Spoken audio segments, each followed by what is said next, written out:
खैर जी, आगे बढ़ते हैं और आपको बताएं कि आज सिंध भर में शुरू हो रहे हैं मैट्रिक के इम्तिहानात और 1312 इम्तिहानी मराकज़ जो हैं वो कायम किए गए हैं, जिसमें 7,26,979 तलबा तालिबात इम्तिहानात में शिरकत करेंगे। तलबा और असातिज़ा को मोबाइल फ़ोन साथ ले जाने की इजाज़त नहीं होगी और साथ में तालीमी बोर्ड के चेयरमैन के इजलास में नकल की रोकथाम के लिए इम्तिहानी मराकज़ के अंदर और बाहर सख्त इंतजाम किए गए। इफ़ यू रिमेंबर, पिछले साल भी जब मैट्रिक इम्तिहानात हुए थे तो अंदरूनी सिंध हमने देखा था कि चीटिंग के कितने वाक़यात सामने आए थे। अच्छा, एक और सीन भी हुआ है कि 1000 से ज़्यादा जो स्टूडेंट्स हैं उनके साथ सीन ये कर दिया है, उनका मुस्तकबिल एक तरह से दाव पे लगा दिया है कि गलत रोल नंबर सीरीज़ जो है वो उनको जारी कर दी गई है। और रात गए थे एक इससे मुतालिक फिर वालिदैन का और स्कूल के नुमाइंदगान का बोर्ड ऑफिस में रश लगा रहा। सॉर्ट आउट क्या किया गया है, इंतज़ामात कैसे हैं इम्तिहानी मराकज़ पे, नकल का रुझान कैसा है, ये अनवर ख़ान हमारे साथ मौजूद हैं। तो अनवर भाई, अलसुब से आज आप इस मामले पर नज़र रखे हुए हैं और हम अक्सर आपसे गुज़िश्ता साल भी और इससे पहले भी हम बात करते रहे कि भाई नकल का रुझान होता ही है, जो मर्ज़ी कर लें। इस दफ़ा क्या देखने में आ रहा है? कमोबेश 5 से 6 मिनट बाद सिंध भर के अंदर सानवी तालीमी बोर्ड के तहत मैट्रिक के सालाना इम्तहानात का आगाज़ हो जाएगा। अगर मैं कराची की बात करूँगा तो कराची में कंप्यूटर स्टडीज़ 9वीं से इस पर्चों का आगाज़ होगा। आपने इब्तिदाई बात कर दी कि नकल का क्या रुझान होगा, क्योंकि पर्चा भी शुरू नहीं हुआ है, लेकिन 9:30 बजे का टाइम पहले कि आज भी 9:30 बजे टाइम है और जैसे पर्चा शुरू होगा तो आपको नकल की शिकायत आना सामने आएंगी। दो शिकायत सामने आएंगी। एक तो कराची के मुख्तलिफ इम्तिहानी मराकज़ लोड शेडिंग की जद में होंगे, दूसरा शहर समेत सिंध भर के इम्तिहानी मराकज़ के ऊपर नकल की जो सूरत हाल है वो बदस्तूर बरकरार रहेगी, क्योंकि आपने वो इंतजाम नहीं किए हैं कि जिसको कंट्रोल किया जा सके। सूरत हाल नकल एक साइड पर पर्चा भी आउट होता है हमेशा इम्तिहान से पहले ही। अभी ऐसी कोई तलात आई है वैसे?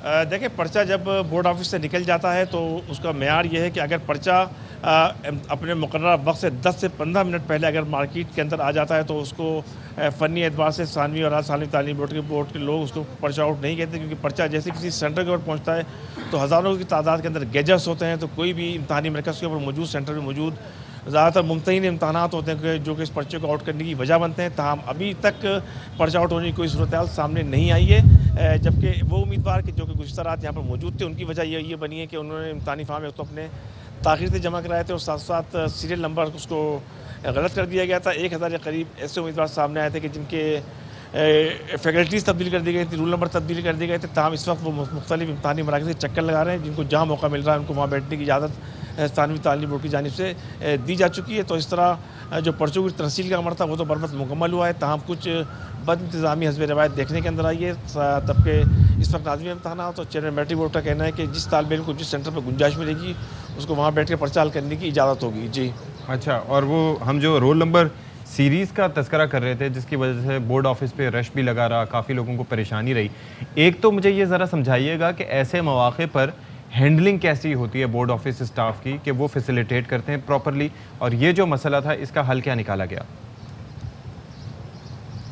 देखिए, इसका मसला तो एक हल ये निकाला गया कि जिस एडमिट कार्ड के ऊपर फैकल्टी तब्दील करनी थी उसको मार्क कर दिया गया और फैकल्टी को तब्दील कर दी गई। ताहम इसको सिस्टम के अंदर दुरुस्त नहीं किया गया। आर्जी तौर पर ये तालिब इल्म मुख्तलिफ इम्तिहानी मराकज़ को इस वक्त अभी चले जाएंगे और वो पर्चे को हल करेंगे।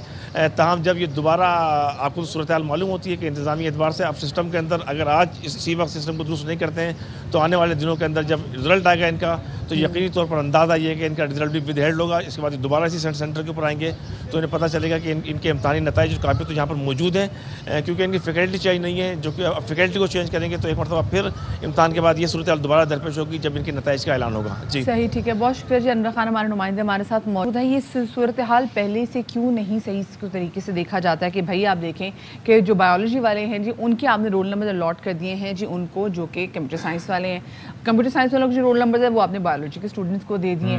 अब आप देखें यहाँ से कितना फ़र्क पड़ जाएगा। तो ये चीज़ें पहले से भी इनको करनी चाहिए, क्या इनके पास इतना टाइम नहीं होता? हाँ। बिल्कुल 2 दिन पहले ही सब चीज़ें अनाउंस होती हैं। अच्छा, मुझे ये चक्कर समझ नहीं आता। बेसिकली यहाँ पर वो बात सारी यही है ना कि सरकारी जो महकमे हैं, दफातर हैं, उनका हाल यही है कि क्लर्क से लेके ऊपर तक कोई किसी को जवाब दे अपने आप को समझता ही नहीं। सियासी भर्तियाँ होंगी तो वो जाहिर है कि किसी को थोड़ी पूछेगा कि हाँ ये टाइम पे नहीं हुआ, कोई क्या कर लेगा, ठीक है, एक फ़ोन पे इधर से उधर चीज़ें हो जाती हैं। तो मेरिट पे जब भर्तियाँ होती हैं तो ऐसे में लोग जवाबदेह भी होते हैं, फिर उन्हें पता भी होता है कि टाइम पे ना हुआ, मीडिया पे रिपोर्ट हो गया तो इंक्वायरी हो सकती है, हमारी नौकरी जा सकती है।